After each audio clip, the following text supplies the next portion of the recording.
नमस्कार साथियों। युद्ध लगातार चलता जा रहा है। सिचुएशन बद से बदतर होती जा रही है।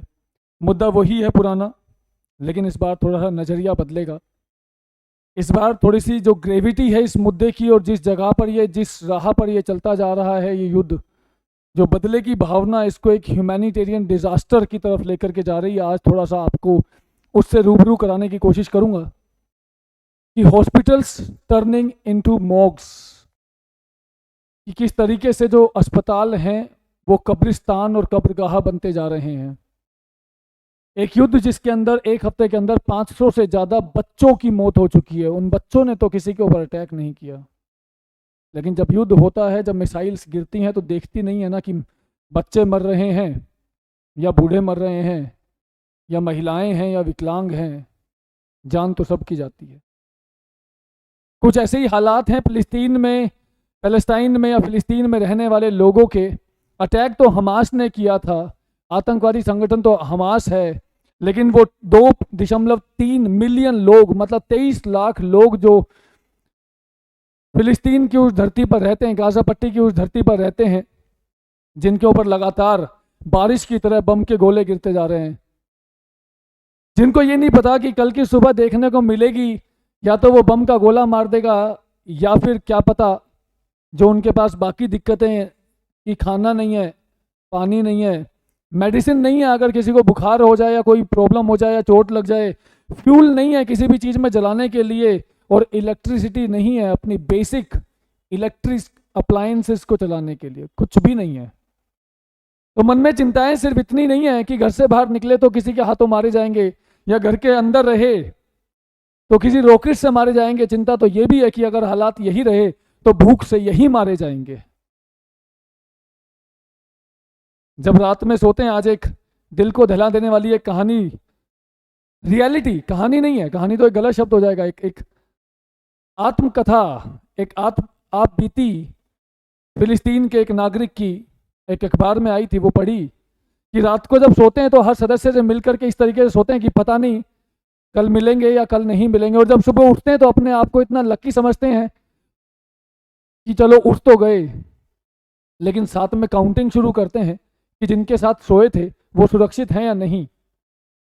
सोचिए किस तरीके के हालात में वो लोग जी रहे हैं, जिनके छोटे छोटे बच्चे 500 से ज़्यादा। ऐसा नहीं है कि मैं इसराइल के इस अटैक की भरपूर निंदा कर रहा हूं, बदला तो लेना होगा। जब 1300 से ज़्यादा इसराइल के नागरिक मारे हैं हमास ने, तो हमास के ऊपर तो अटैक होना ही चाहिए, लेकिन क्या उन 23 मिलियन लोगों को भी मार दिया जाना चाहिए जो वहां पर रहते हैं, जो वहां के सिविलियंस हैं? ये सब कुछ चल तो ऐसे ही रहा है, और जिस जिस तरीके के ऑर्डर्स आ रहे हैं, जिस जिस तरीके की स्टेटमेंट आ रही है, पता नहीं ये कहां पर जाकर के रुकेगा, और पता नहीं रुकेगा या कहां जाएगा। ये हालात हैं गाजा पट्टी के। ये इमारतें शायद किसी टाइम पर नॉर्मल तरीके से खड़ी रही होंगी। मैं तो सिर्फ आपको कुछ दृश्य यहाँ पर दिखाना चाहूँगा कि क्या हो रहा है, कैसे छोटे छोटे बच्चों को बचाने की कोशिश हो रही है। 500 से ज़्यादा अब तक, टाइम ज़्यादा नहीं हुआ है, एक हफ्ते का है। इतना विध्वंस तो यूक्रेन के साथ जो युद्ध चल रहा है उसमें पिछले 1-1.5 साल में भी देखने को नहीं मिला। इतनी इंटेंसिटी और इतनी ग्रेविटी तो यूक्रेन और रशिया के वॉर में अभी तक देखने को नहीं मिली जितना यहाँ पर चल रहा है। एक हफ्ते के अंदर 500 से ज़्यादा बच्चे मारे जा चुके हैं, 250-300 से ज़्यादा महिलाएं मारी जा चुकी हैं, कुल मिलाकर के 5000 से ज़्यादा ओवरऑल, जैसा अलग अलग न्यूज़ एजेंसीज बोलती हैं, इतने लोग मारे जा चुके हैं। अगर एक हफ्ते भी और युद्ध चलेगा उसके हालात बहुत ज़्यादा गंभीर हो सकते हैं, क्योंकि जिस तरीके के हालात यहाँ पर बन चुके हैं, हॉस्पिटल्स कब्रगाह में बदलते जा रहे हैं क्योंकि इलेक्ट्रिसिटी नहीं है। जो लोग अस्पतालों के अंदर अपना ट्रीटमेंट करा रहे हैं, जहाँ पर जो लोग आईसीयू में पड़े हुए हैं, अगर वहाँ की इलेक्ट्रिसिटी बंद हो जाएगी तो वो जितने भी लोग आईसीयू के अंदर, क्रिटिकल केयर यूनिट के अंदर पड़े होंगे, आईसीयू और सीसीयू के अंदर पड़े होंगे, उनकी तो जानें वैसे ही निकल जानी है। जो न्यूबॉर्न बेबीज हैं, जो इंक्यूबेटर्स के अंदर होंगे, जो इलेक्ट्रिसिटी से ही चलते हैं, उनकी तो जान वैसे ही निकल जानी है। पावर सप्लाई तो है नहीं, एकमात्र पावर प्लांट था वो बंद हो चुका है, फ्यूल नहीं है उसके अंदर, इसलिए वो पावर प्लांट बंद हो चुका है। इलेक्ट्रिसिटी है नहीं, कुछ बचे कुचे घंटों के लिए इलेक्ट्रिसिटी बाकी है, जैसे ही वो खत्म हो जाएगी हॉस्पिटल्स में वो सप्लाई बंद हो जाएंगी। फ्यूल नहीं है, जनरेटर नहीं चला सकते हैं, फ्यूल खत्म हो चुका है। तो कितना बड़ा एक ह्यूमैनिटेरियन डिजास्टर यहां पर हो सकता है। और उसके साथ साथ जिस तरीके के ऑर्डर्स पास किए जा रहे हैं, ये डब्ल्यूएचओ ने कहा है कि बिल्कुल ब्रेकिंग पॉइंट पर खड़ा है, बिल्कुल सारे हॉस्पिटल्स एकदम से ठप पड़ेंगे इलेक्ट्रिसिटी की कमी में, फ्यूल की कमी में। और सोचिए एकदम से 2-3 दिन के अंदर कितने लोगों की जान चली जाएगी अगर अगले 2 दिन के अंदर अंदर वो सप्लाई रिज्यूम। अब सप्लाई क्यों नहीं रिज्यूम हो रही है? सप्लाई सिर्फ इस कारण से रिज्यूम नहीं हो रही है क्योंकि हमास के आतंकवादियों ने जिन लोगों को होस्टेजेस बना रखा है, जिन लोगों को बंदी बना रखा है इसराइल के, वो उनको नहीं छोड़ रहे हैं। इसराइल की एक शर्त है, जब तक तुम हमारे बंदियों को नहीं छोड़ोगे, हमारे नागरिकों को जिनको तुमने होस्टेज बना रखा है, जब तक तुम उनको नहीं छोड़ोगे, तुम्हारी कोई भी सप्लाई कंटिन्यू या रिज्यूम नहीं की जाएगी। हमास एक आतंकवादी संगठन है, उन्होंने अटैक किया है। शायद उनको इस सिचुएशन का पहले से पता रहा होगा कि ऐसे ऐसे हालात हो सकते हैं। शायद उन्होंने अपने लिए पहले से बंदोबस्त कर रखे होंगे कि अगर 1 महीने 2 महीने 3 महीने के लिए चला तो हम क्या करेंगे। शायद उनको कहीं से सप्लाई मिल जाए, लेकिन वो 23 लाख लोग, उनको नहीं पता था, उनको बिल्कुल नहीं पता था कि हालात ऐसे हो सकते हैं। उन्होंने नहीं 3 महीने के लिए राशन रखा हुआ, उनके पास तो खाना भी नहीं है, पानी की सप्लाई भी बंद है, और किसी भी तरफ से ह्यूमैनिटेरियन असिस्टेंस आने का रास्ता नहीं है क्योंकि टोटल ब्लॉकेड उस गाजा पट्टी का, उस 365 स्क्वायर किलोमीटर की जो गाजा पट्टी है, उसका टोटल ब्लॉकेड किया जा चुका है। इजिप्ट के बॉर्डर से सटता है, इजिप्ट चाहे तो इजिप्ट की तरफ से आ सकता है, लेकिन इजिप्ट को भी मना कर दिया गया है कि ये जो बॉर्डर है यहां से ओपन नहीं होना चाहिए, नहीं तो दिक्कत आपके साथ भी हो जाएगी। ऐसा नहीं है कि कोई देश मदद करने को तैयार नहीं है, जॉर्डन लेबनान वहां पर असिस्टेंस पहुंचाने को तैयार है, लेकिन बॉर्डर तो सारे बंद हैं, चारों तरफ से क्लोज है। कहना है ऐसा डब्ल्यूएचओ का, यूएन का कहना है, बहुत सारी एजेंसीज हैं जो भी वहां पर हैं, यूएन के लोगों की भी जान जा रही है, जो रेड क्रॉस सोसाइटी है, international committee of red cross, उनके लोग ह्यूमैनिटेरियन असिस्टेंस पहुंचाते हैं हमेशा, लेकिन उनकी भी जाने जा रही हैं। रिपोर्टर्स, मीडिया पर्सन जो वहां पर थोड़े बहुत हैं, उनकी भी जाने जा रही हैं। टाइम निकलता जा रहा है और एक बहुत बड़ा डिजास्टर यहां पर हो सकता है क्योंकि 23 लाख लोगों की जान दांव पर लगी हुई है। यहां पर सिर्फ हमास के 26,000 आतंकियों की बात नहीं है, 23 लाख सिविलियंस भी हैं वहां पर। इस गाजा पट्टी के अंदर एकमात्र पावर प्लांट है जिसके बारे में मैंने आपको बताया, वो बंद हो चुका है, पावर सप्लाई, पावर का जनरेशन बंद हो चुका है। ह्यूमैनिटेरियन कॉरिडोर खोलने की बात की है यहाँ पर यूनाइटेड नेशन की हेल्थ एजेंसीज ने कि उसको अलाउ किया जाना चाहिए। कहाँ से हो सकता है वो ह्यूमैनिटेरियन कॉरिडोर, कहाँ पे खोल सकते हैं उसके बारे में बता दूं आपको। ये रफाह बॉर्डर है यहाँ पर, ये यहाँ पर रफा बॉर्डर है, ये गाजा पट्टी है, ये यहाँ पर इजिप्ट है, ये रफा बॉर्डर है, यहाँ पर खोला जा सकता है, यहाँ से असिस्टेंस पहुंचाई जा सकती है, लेकिन असिस्टेंस के लिए मना कर दिया गया है इजराइल की तरफ से कि अगर किसी ने भी इसके अंदर कोई भी असिस्टेंस पहुंचाई तो उसको हमसे लड़ाई लड़नी पड़ सकती है। तो कोई वहां पर कुछ नहीं कर पा रहा है। हमास के बारे में कहा था कि हमास ने 5,000 बम गिराए थे इजराइल के ऊपर, जो कि उनका जो आयरन डोम सिस्टम है उसने कुछ इंटरसेप्ट भी किए होंगे, किए भी थे, बट इजराइल 6,000 से ज्यादा अभी तक बॉम्ब्स वहां पर गिरा चुका है। और गाजा पट्टी के पास कोई इंटरसेप्टर मिसाइल सिस्टम तो था नहीं, और ये सारे मिसाइल्स, ये सारे बॉम्ब्स जो गिर रहे हैं वो वहां की जनता के ऊपर जाकर के गिर रहे हैं, जिनको नहीं पता कि किस टाइम पर कहां से कौन सा आ जाएगा, उनके हालात उन बिल्डिंगों की तरह हो जाएं जिस तरीके की मैंने आपको अभी दिखाई थी इस छोटे से सेशन में। और इसके साथ साथ इसराइल अब ये भी तैयारी कर रहा है कि एक ग्राउंड असोल्ट भी किया जाएगा और ग्राउंड लेवल पर आर्मी को भेजा जाएगा, और वहां पर जाकर के अंदर आर्मी घुस करके फिर लोगों को मारना शुरू करेगी, हमास के लोगों को मारना शुरू करेगी। लेकिन एक चीज यहाँ पे बता दूं, बेंजामिन नेतन्याहू और जो डिफेंस सेक्रेटरी हैं इजराइल के, उन्होंने साफ साफ कहा है कि उनकी आर्मी के ऊपर किसी भी तरीके की रेस्ट्रिक्शंस नहीं है, उनके कोई वॉर क्राइम नहीं माने जाएंगे अगर वो वहां पर जाकर के कुछ भी करते हैं। ये पता लगाने के लिए कि हमास का आतंकी है या नहीं है, दीज आर स्टैटिक वर्ड्स, कि कुछ भी करते हैं उनकी आर्मी के ऊपर कोई कानून इस टाइम पर लागू नहीं हो रहे हैं। जब देश के प्रधानमंत्री ने ऐसा कहा है, जब देश के डिफेंस सेक्रेटरी ऐसा कह रहे हैं, तो आर्मी वहां जाके क्या क्या कर सकती है तो कोई भी सोच सकता है, और ये सिविलियंस के साथ। खुद इजराइल ने और नेतन्याहू जो उनके प्रधानमंत्री वो कह रहे हैं no humanitarian exceptions will be considered. कुछ नहीं देखा जाएगा कि कहां पर मानवता खतरे में पड़ रही है।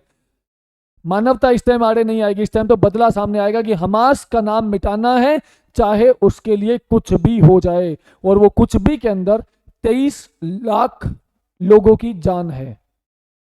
23 लाख, सोच के देखिए कितना बड़ा आंकड़ा हो सकता है अगर यहां पर हो जाए। और ये क्यों?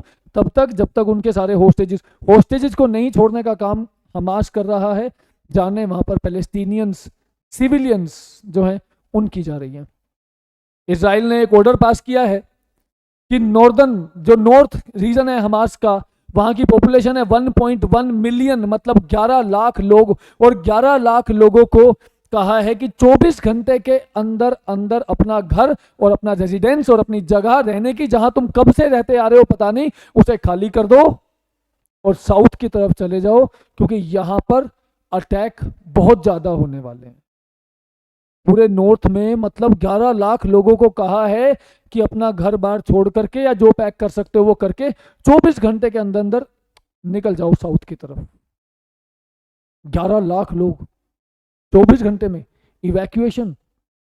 ये तो यूनाइटेड नेशन ने भी मना कर दिया कि ऐसा नहीं हो सकता, और अगर ऐसा करने की कोशिश की गई तो ये तो एक बहुत बड़ा कैटास्ट्रोफ हो जाएगा।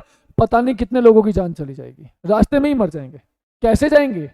गाड़ियां तो चल नहीं पाएंगी, फ्यूल तो है नहीं, कैसे जाएंगे? पैदल। भूखे तो पहले से ही है, खाना तो है नहीं, पानी तो है नहीं, लेकिन 24 घंटे में खाली करने का ऐलान है। नहीं तो क्योंकि ह्यूमैनिटेरियन कंसिडरेशन नहीं है इजराइल की तरफ से इस बार, और इजराइल के इन इरादों को बोल्स्टर करने के लिए, मजबूत करने के लिए अमेरिका खुला समर्थन दे रहा है कि तुम कुछ भी करो, फुल सपोर्ट, अनकंडीशनल सपोर्ट है कि तुम कुछ भी करो। और तुमसे कोई ज्यादा बोलेगा, तुम्हारे ऊपर कोई कंट्रोल करने की कोशिश करेगा, तो अमेरिका खड़ा। और आज तो अमेरिका अकेला नहीं, आज तो यूके ने भी बोल दिया और यूरोपियन यूनियन के सारे देशों ने भी बोल दिया, अरे हमास को मारने के लिए कुछ भी करो, दुनिया का हर व्यक्ति आपके साथ हो जाएगा। हमास के 26,000 लोगों को मारना है, 26 के 26,000 को मारो। पैलेस्टीनियन जो नागरिक हैं, जो सिविलियंस हैं, जो बच्चे हैं, जिन्होंने आज तक दुनिया ही नहीं देखी, वो भी, जो हॉस्पिटल्स में आईसीयू यूनिट्स के अंदर, सीसीयू यूनिट्स के अंदर पड़े हुए लोग हैं, वो तो वैसे ही मर जाएंगे। जो बच्चे अभी इंक्यूबेटर्स में होंगे, इलेक्ट्रिसिटी सप्लाई है नहीं, वो तो रिवेंज इस लेवल का। एक बहुत ही बड़ा विध्वंस सामने खड़ा हुआ है दोस्तों। मेरे और आपके जैसे लोगों के लिए सिर्फ न्यूज़ की खबरें हैं, मेरे जैसे हजारों लोग हैं जो इस तरीके की वीडियोस बना रहे हैं।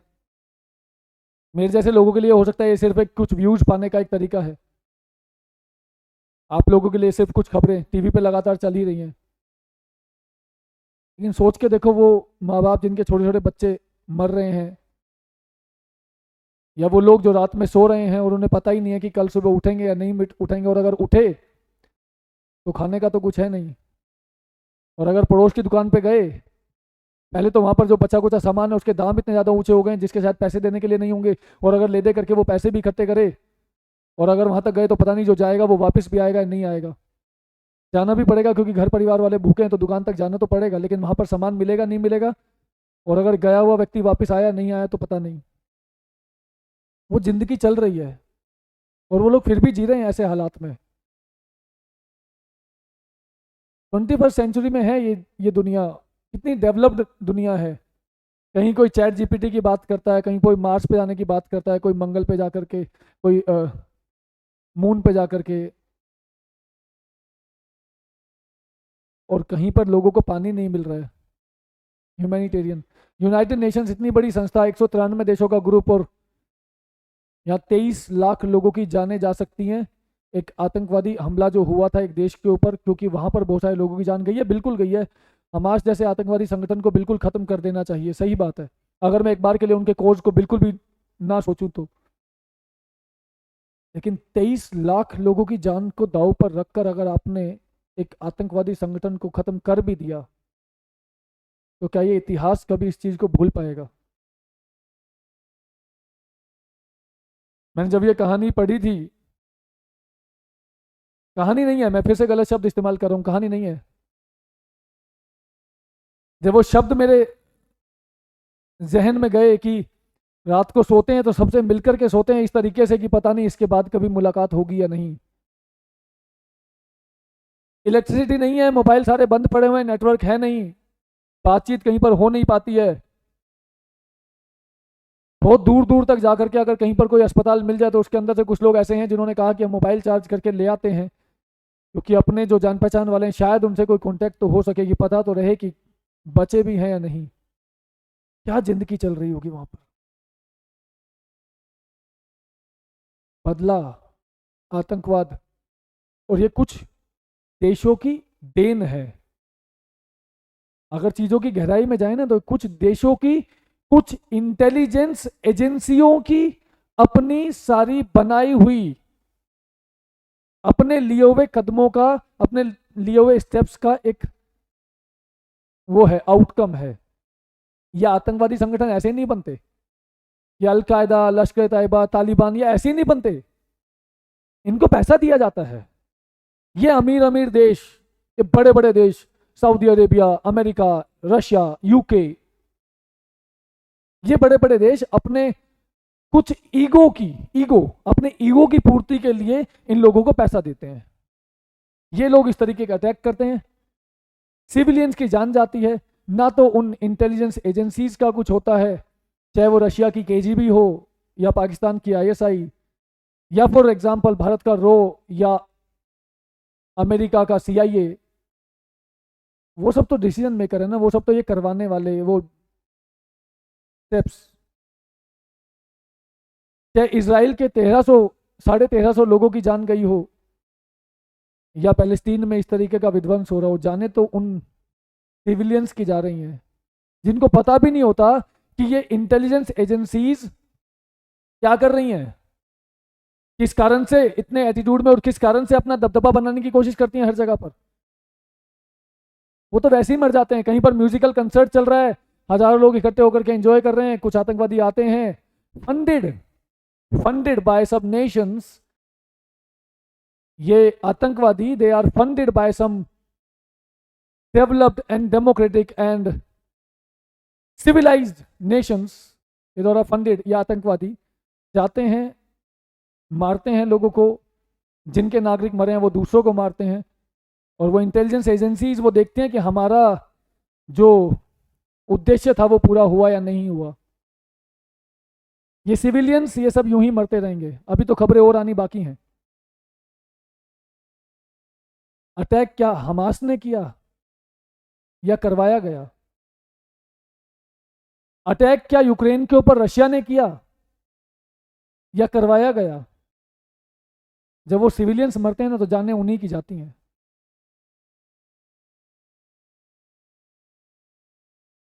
खबरें आती रहेंगी, पता चलता रहेगा कि कितने लोग मरे और कितने बचे और क्या क्या चल रहा है। क्राइसिस है, एक बहुत बड़ा क्राइसिस है। जो लोग मदद कर सकते हैं वो जा नहीं पा रहे हैं, जो मदद नहीं करना चाहते हैं वो अपनी असिस्टेंस पहुंचा रहे हैं। इसराइल को खुला समर्थन मिल रहा है कि तुम कुछ भी करो, हम तुम्हारे साथ हैं। दूर से बैठे हुए लोग पैलेस्तीनियों का भी सपोर्ट कर रहे हैं। दुनिया के अलग अलग देशों में, अलग अलग मोस्टली मुस्लिम कंट्रीज़ में लोग प्रोटेस्ट भी कर रहे हैं, सड़कों पर भी आ रहे हैं, कहीं पर कैंडल मार्च भी होगा उन मरते हुए बच्चों को देख करके। मुझे भी दुख हुआ, मैंने भी 2-4 मिनट की वीडियो बना दी। मुझे भी फिर कुछ खबरें मिलती रहेंगी, आपको भी मिलती रहेंगी, हम सुनते रहेंगे। कर क्या सकते हैं, हम लोग सुनते रहेंगे, क्योंकि वो टॉप पर बैठे हुए वो देश, उनके प्रधानमंत्री, उनके राष्ट्रपति, उनकी वो इंटेलिजेंस एजेंसीज अपने स्ट्रेटेजिक इंटरेस्ट को पूरा करने के लिए, अपना दबदबा बनाने के लिए दुनिया के हर कोने में वो इस तरीके के अटैक करवाते रहेंगी, और ऐसा हमें लगातार देखने को मिलता रहेगा। बने रहिएगा, कुछ और फैक्ट्स और कुछ और डेटा मिलेगा तो मैं आपके सामने आता रहूँगा। इस वीडियो में इतना ही था। Thank you very much.